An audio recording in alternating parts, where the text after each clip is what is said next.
Hello and welcome back. My name is Alyssa and this is Into the Heart Wild. And today I'm going to be bringing you guys my October wrap up. In October, I read 8 books. 3 of those were middle grade, so I will not be diving super into those since last time that didn't go over well. So I'm just going to skim through those ones pretty quickly, but then I will give my thoughts on everything else. So before that, if you guys like the video and you want to see more content, make sure you like and subscribe, all of those fun things. Drop a comment below, all of it's welcome. So with that said, let's go ahead and let's jump into what I read in October.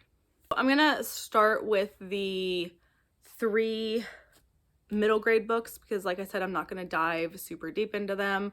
I'll just give like a quick little did I like it, did I not like it kind of thing. So first up we have Skritch Scratch by Lindsay Curry. This was the first, she's actually got quite a couple of horror books for middle grade books, and she's good. I liked this a lot. I thought the characters were really well thought out. The thing I really liked was the added historical part to play into the horror of the town and what the little girl was going through.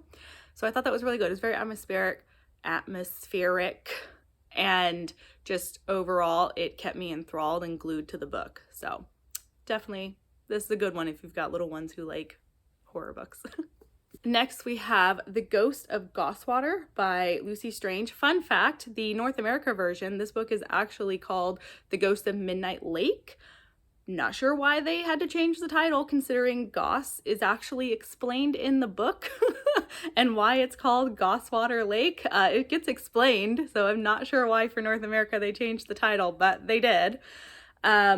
It's very atmospheric. It's very, it's got like Victorian vibes, kind of the Gothic Victorian vibes going on with it. I will say the mystery around the parents of the main character, I was wrong not once, not twice, but 3 times. So I did enjoy that. Overall, it was very good. It had the atmospheric vibes as well. The evil uncle, super evil. Oh my God, terrible man. So definitely another really good one. And the last one was The Kneebone Boy by Ellen Potter. This was so good. A lot of people I had saw like complaining about like they didn't really care for the outcome. I actually really enjoyed it. I thought it was a great outcome. Do I agree with the father's actions? No. Do I understand why he did what he did? Yes. Again, though, I don't think it was the right approach. But I actually just kind of like really liked the ending because it was so weird and it was so bizarre. And the way that it connected back into the original story was just so good. Also the siblings, because all 3 of them are siblings. Yes. That oldest one, Otto, the blonde, he's not adopted. I loved them as siblings. One minute they were fighting, the next they were getting along, then they were fighting, and then one was running away, and they were like, hold on, we got to get him back. Like, we can't let this happen. Like, their dynamic was great. So definitely fun, a lot of fun. It takes a while for the Kneebone Boy to show up, but when they do and everything starts to unravel, it made the journey worth it. After that would be Freaks, Alive on the Inside. This is a YA book. This is by Annette Curtis Klaus. I was obsessed with her Blood and Chocolate and The Silver Kiss when I was in high school. I read them so many times. I actually own The Silver Kiss. My sister has it right now. But I was in love with those 2 books. Blood and Chocolate more because it's a werewolf story, whereas Silver Kiss is a vampire story, but still I was in love with them. I had never heard of this one until I seen it at Half Price Books. I want to say a year ago. And so I was like, Annette Curtis Klaus, like I haven't read this one because she's got like an alien one too that I've read. So I picked this up. I would have to say it's my least favorite story by her. On one side, the circus aspect of this story, so good. So good. Seeing Dandy go through the 3 different types of circuses that you come across that involve freak shows. You have the circus where they are treated like normal employed people. They have a voice. They're allowed to put on acts. You know, that's the starting circus. That's his home circus. And then he goes on to meet a circus that refuses to employ freaks because it's horrible, it's terrible, they shouldn't be exploited. But they're also the kind who think they're doing the right thing by then alerting officials to these people and sending them to correctional homes where most of them end up dying. The third circus he comes across is the menagerie, where they are put on, they're not allowed to do acts, they are basically put on display for people to gawk at and point at and all of those things. They are not treated like humans. That's actually the circus that he does spend a majority of his time with. And Dandy himself was a great character. He spends a lot of time putting other people before himself, especially when it comes to the freaks who are being exploited. He has a lot of issues with how they're being treated. And at the same time, he does spend a lot of internal monologuing, being like, oh, like, this isn't what I wanted. Like, I wanted to trek out on my own and make a name for myself. And now I'm saving all of these people.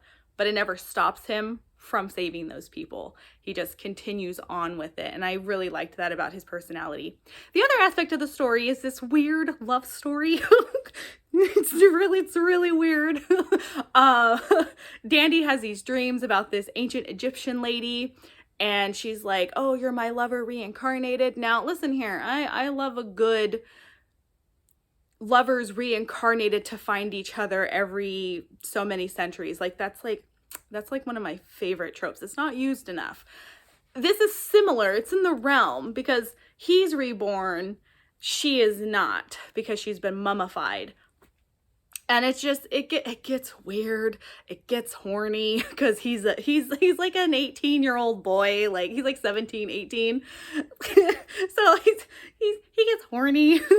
And like, it gets really weird and creepy when the mummy body actually comes into play. And you're kind of like, you know, there's some things we shouldn't do. This is one of them.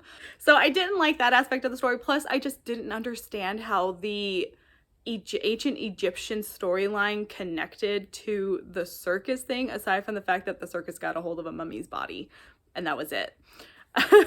So yeah, overall I gave it 3 stars. 2 very drastically like different ideas that didn't exactly mesh well together, but again, the circus aspects were really good. I just kind of could have done without the weird love story. After that, I did get through 3 arcs.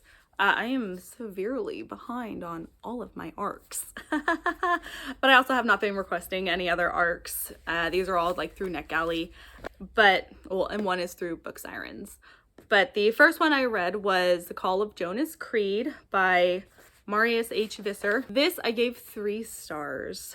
This was it was action story. And that says a lot considering it's a novella. So it's like 100-ish something pages. And while I do love a good action story, I feel that there needs to be a balance when it comes to your action and your non-action. And it's okay if your action outweighs it a little bit, but when it severely outweighs your story building, that's when it becomes an issue for me. I felt like I didn't really get to know Jonas's character. When you meet him, you first get introduced to him being this loving husband and father, and then you find out his entire village is attacked and his wife is killed in all of this, and his adult son is kidnapped, and he just kind of like, he goes through a spiral, which you expect. The problem is that like the author like fast forwarded through his spiral, so you didn't actually get to see him and how he dealt with the situation. It was just kind of like, he did this. Like, you were told that he started drinking and he started getting into fights and just becoming like this drunkard or whatever. Like you were just like, boom, boom, boom, boom. That's what he did. And you were just kind of like, oh, like, would have been kind of nice to live it a little bit with him. And then after that, you get introduced into like the Void Walker, because he's a Void Walker. Do I know what a Void Walker is? No. Do I know why it's important? No. Do I know why it's not a good thing to be one? No.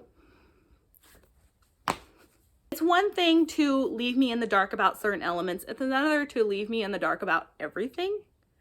Everything? Like, you need to give me some breadcrumbs to keep me interested. And that's what this unfortunately didn't do. The action scenes were all very well written. They were very well written. But all the characters just felt very flat for me. I couldn't understand the Voidwalkers. I didn't understand anything involving them. I also didn't really understand like the need to go into the void. Like there was one whole time where he goes into the void and I was like, this was pointless. Why did we go into the void? It's like this weird in-between place. There's an old man that you meet. Some other reviewers were like, oh, he was super ominous. He was not. And it's probably because you only got to spend like 2 pages with him before he revealed who he was, and you were just kind of like, oh, okay. It just, there was just a lot lacking because it was just trying to fly through so much at one time, and it just unfortunately didn't like really work for me. It was very well written and it's very easy to get through, minus not really understanding the Voidwalker stuff. And the ending, it has an explosive ending, lots of action that unfortunately for me fell very flat because I did not have time to connect to these characters. And so when a mantle was handed to another person, I was kind of like, oh, okay, cool, I guess. So it just kind of left me just kind of being like, yeah. And so depending on the length of like the next book will depend on if I decide to continue going forward with the series, because if it's longer, I might give it a chance. But if it's another like really short story, I'm probably going to pass on it because it'll probably just kind of feel the same way. After that, I read My Arc of Ogres by Adrian Tchaikovsky, and I love this man's work.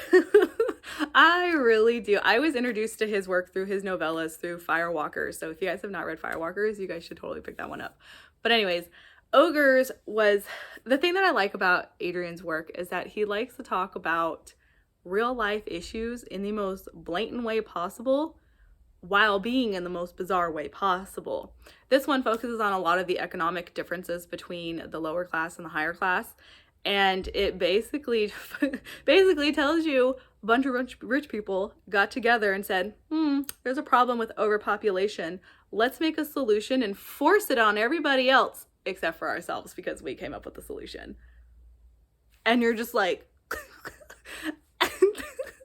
and it's generations after this has been done, and it takes one person to start like questioning it, and you're just kind of like, okay. And one of those things that they changed was the fact ogres exist, and like humans don't have certain qualities anymore. Like they cannot get angry, or it takes them a very long time to get angry.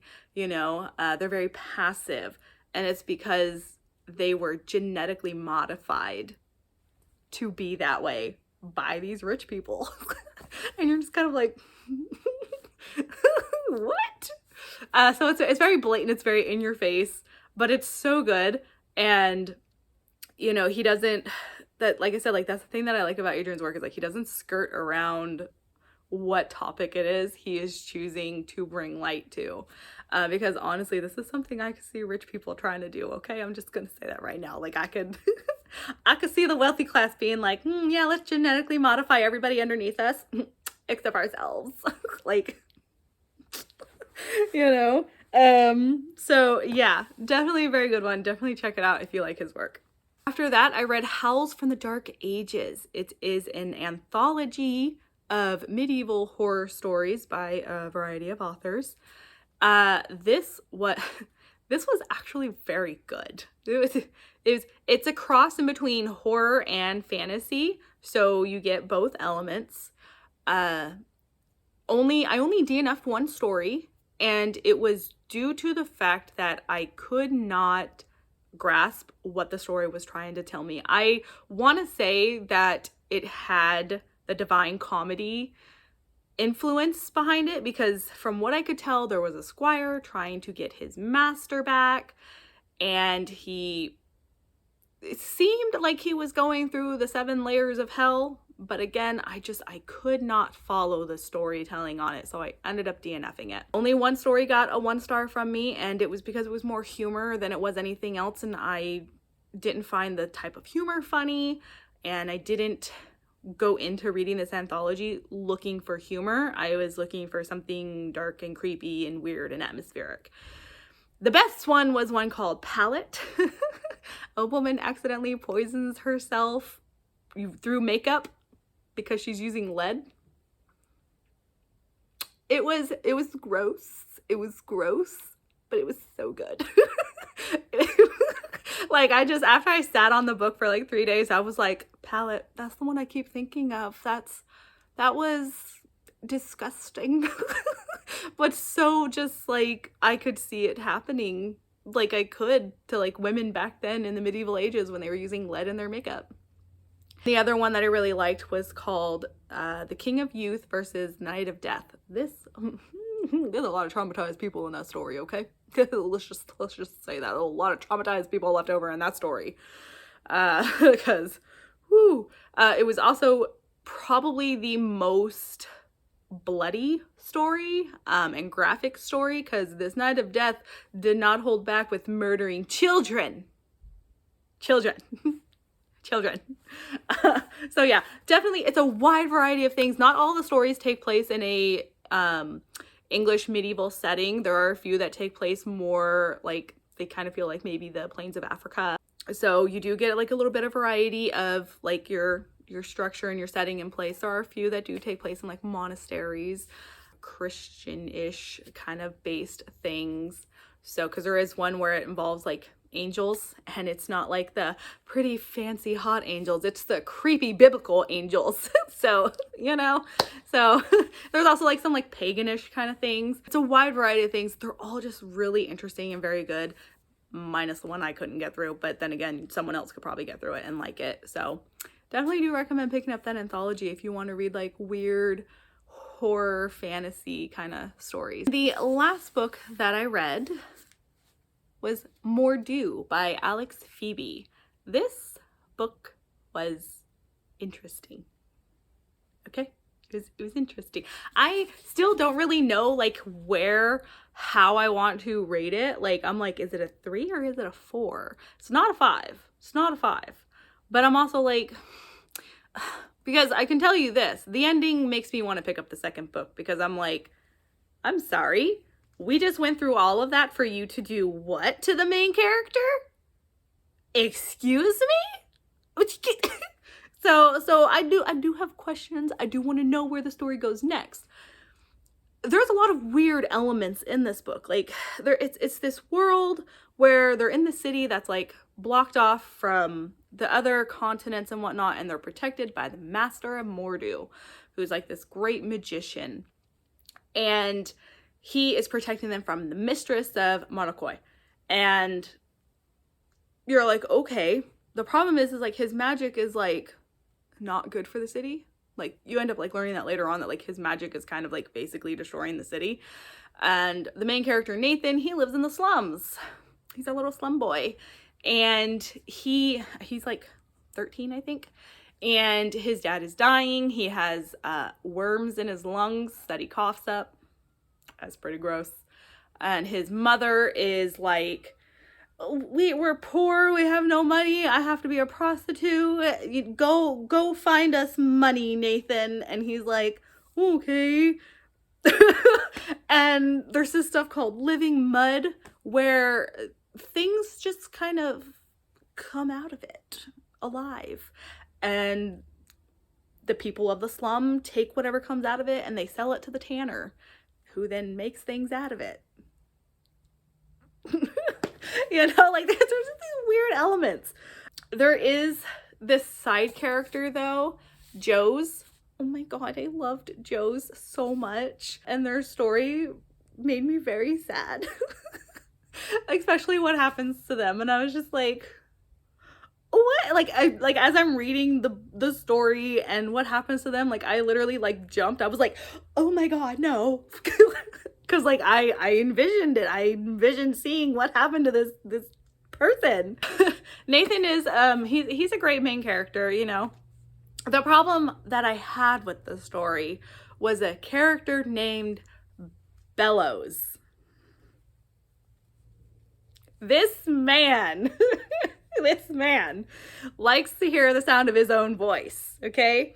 And it was one of those things where, like, Bellows would tell you something and then he would keep telling you and explaining to the point to where it is over explained, to the point to where me as the reader, I forgot what he was trying to explain so many times. There's a lot of lore in this that I really don't understand, because the author decided to have this character over explain everything.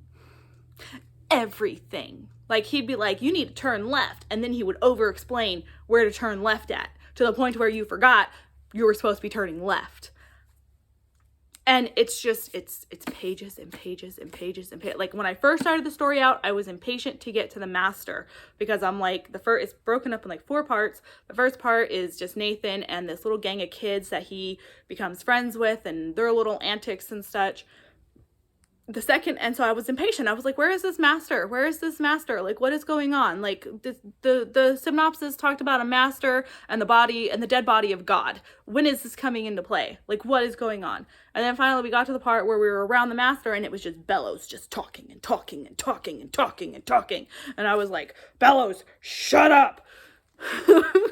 It drove me crazy, because I was just like, this man never shuts up.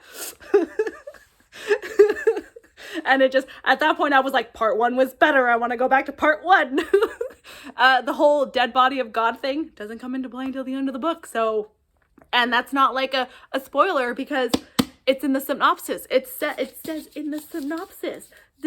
Where is it? It says, God was murdered and darkness reigns. Like, here it is. The master derives his magical power from feeding on the corpse of God. You don't find out about that until like the end of the book, though. And you're just kind of like, so you have to have a lot of patience. You have to have a lot of patience for this book, which surprisingly I did, because I was just like on one side, I'm like super engrossed because it's all these weird, crazy, strange elements that are just kind of like grotesque at times. And on the other hand, I'm like, Bellows, shut your mouth and just somebody tell me about the dead body of God, please. So, but like I said, the ending, the final chapter, I was like, son of a biscuit, I gotta get book 2, because I just suffered through so many things. But I will also say, as much as I'm sitting here complaining about Bellows, I did cry over that man. I did cry over that man's final portion of the story. So I don't know what that means for me, but on one hand I wanted him to shut up, and on the other I was like, oh, you poor baby. So this is why I'm confused about like where I stand on this book, because I'm just like, yeah, like I explained it to my coworker and he's like, it's like a dumpster fire you can't look away from, and I'm like, yeah. So yeah, that is my review for Mor'du. If you have patience or you're just very curious, I do say give it a shot. Just know it's slow a lot of the time. It's slow a lot of the time. That's the big thing, is that it is very slow a lot of the time.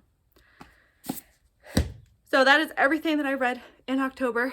So like I said earlier in the video, if you guys enjoyed all of this, if you have read any of these books, you know, drop a comment, a like, all of that stuff, subscribe, because I'd super appreciate that. And I will talk to you guys next time.